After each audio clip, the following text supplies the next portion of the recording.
Hi, scholars. Mr. London here. I hope you are enjoying your time with your families. I have a little acting project that I'd like you to work on. It doesn't require printing off a script. It doesn't require looking up any plays.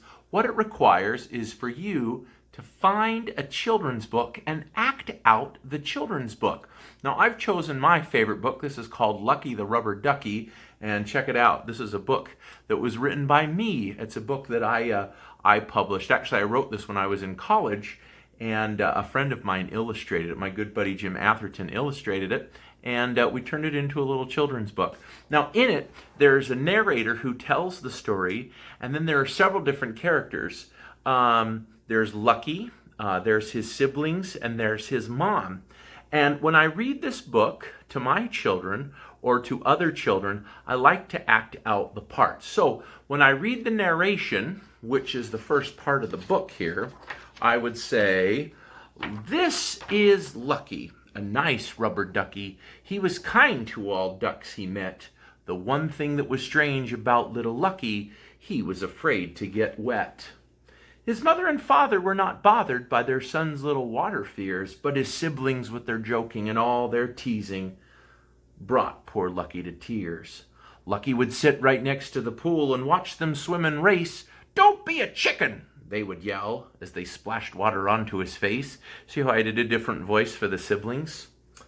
"Why can't I be like everyone else?" he asked his mother that night. So that's Lucky's voice. "You are like everyone else," she said. "Now get some sleep, all right?" "But I don't have any feet, and I don't have any ears. How am I going to swim?" She smiled and kissed him and said, "Good night. The sun is getting dim." So do you see how I jump around with the different characters in my children's book? So what I want you to do this week, pick up a children's book and practice it a couple of times, rehearse it in front of the mirror, but pick up a children's book. It doesn't have to be very long, maybe 3 or 5 minutes long.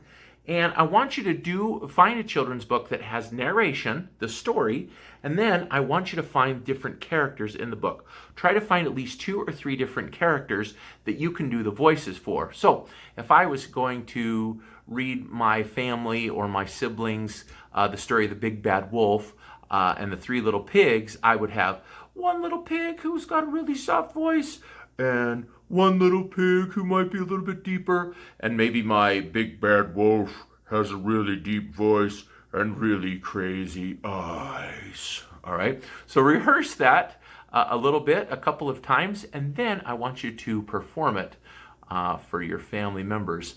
And then next week, I have another little project that I want you to try. So give that a try this week, and I will share this another project with you next week that has to do with your same children's book. All right, if you have any questions, let me know.